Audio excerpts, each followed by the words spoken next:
I have no idea. I have no idea why I'm being so mad and changing my career at the age of 42. No, I'm joking, I'm joking. It's hard, it's tough, and sometimes I look at myself and think, what are you doing?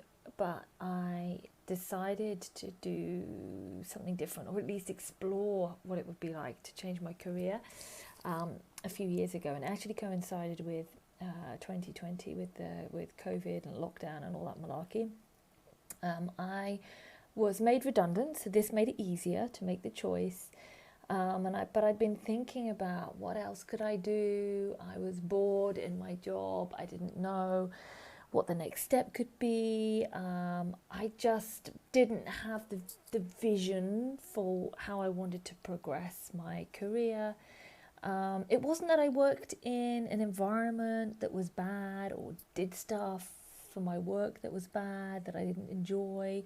I did enjoy it, but it still was not lighting me up inside. And for a number of years, I had been thinking, one day I want to do something else, and I'd love to do something for myself. I just don't know when, I don't know how, and that was the big thing. How? How on earth do you decide what you're going to do and then pursue it? Because there are so many things that could go wrong. There are lots of stuff that you could be afraid of, like how am I going to maintain an income? How am I going to make any money, full stop? What if I make the wrong decision? Will this lead to career progression? Will I enjoy it? Will I enjoy it? Will I enjoy it? Will I? And this stuff can just paralyze you. And I think what I did was I tried to keep playing the game within the organisation that I was in, and keep sort of double down. You know, this is what you need to do. This is what is expected. This is what's advised.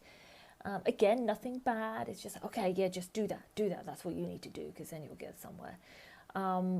But it was that sort of like where you're just trying to follow everybody else, or follow the prescribed route to get somewhere, but you're not that happy. It's not lighting you up. You're just doing it because that's what you're supposed to do, and somewhere at the end of this or along the route you're going to find some happiness or some fulfillment maybe.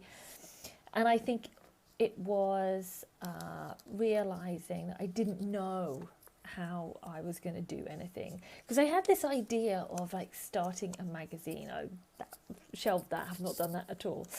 But I just, but once you start trying to do something, it's so hard to figure out, like, where am I going to go? What am I going to do with this? It becomes, I don't know, it just falls on its head really quickly.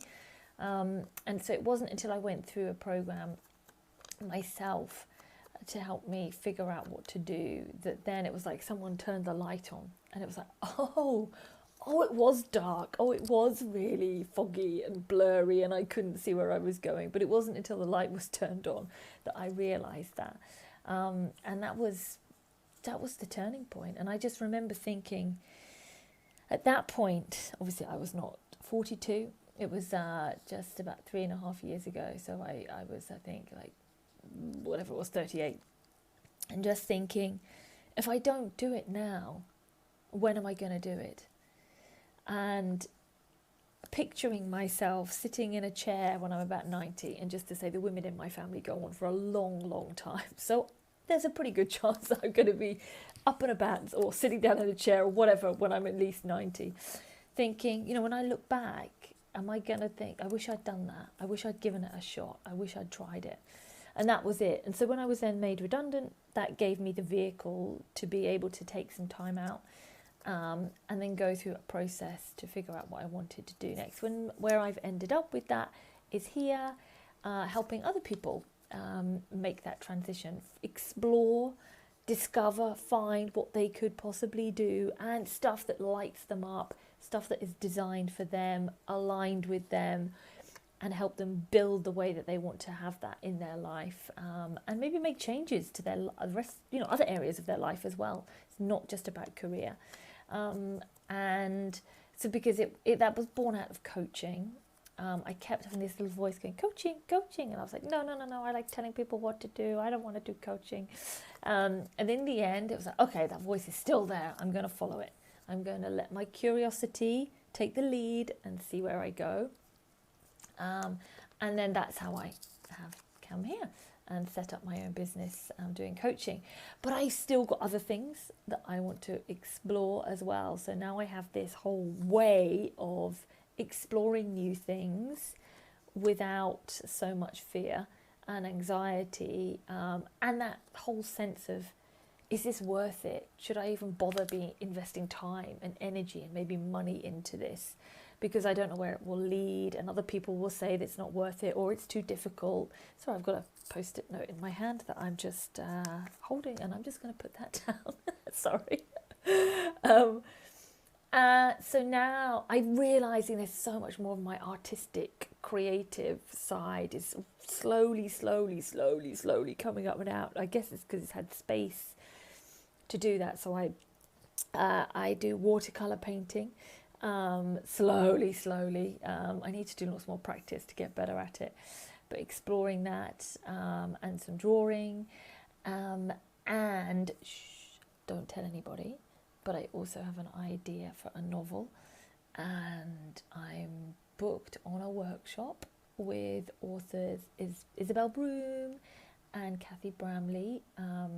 It's coming soon, to explore how to start a novel. And I'm like, well, writing again, it's just been like at me for ages. And finally this idea is forming, and I'm like, okay, again, if I don't go and do this now, when am I going to do it? I'm 42. I need to start doing this stuff. So I'm going to explore that, but I'm going to post a bit more about that, maybe my journey, so you can see how it unfolds, how I follow the curiosity. I'm going to follow the same kind of process that I help my clients follow as well, which is a really good way to just expand on what you're interested in and see where it takes you.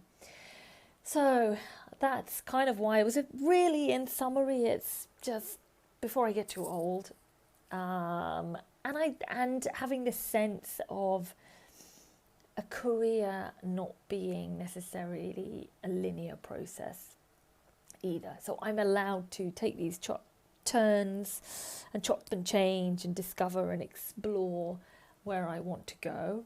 And maybe, just maybe, this is going to lead me into the kind of work and life that really lights me up, that I'm like, oh, okay, this is what I'm here to do. This feels good. I want to do this stuff.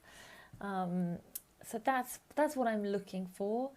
And I'm still looking, because I'm still exploring stuff.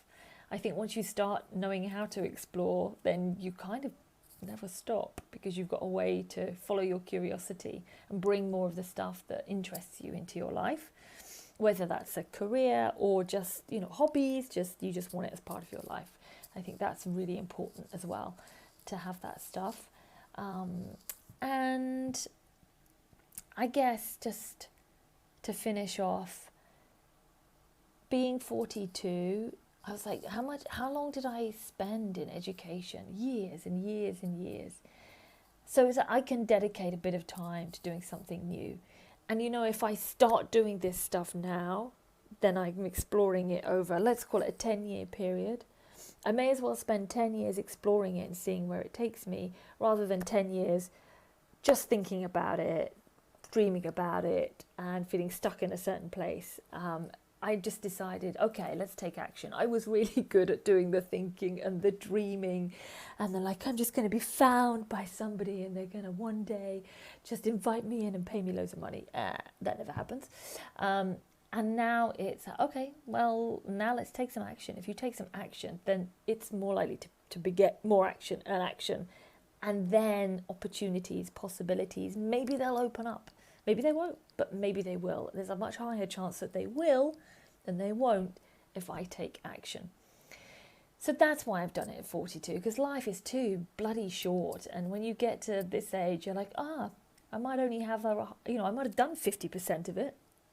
I want to do the next 50% try and do it on my terms. Plus, I think you get more confidence, you get more perspective on the career. And often you realize that you may have fallen into a career, that you've just bought into the way that a career is supposed to be, and you kind of realize one day, you're like, oh, I don't like this, or this isn't really me, or this isn't what I want to do for another 20, 30 years, because who knows what age in the UK we'll be able to retire in the future.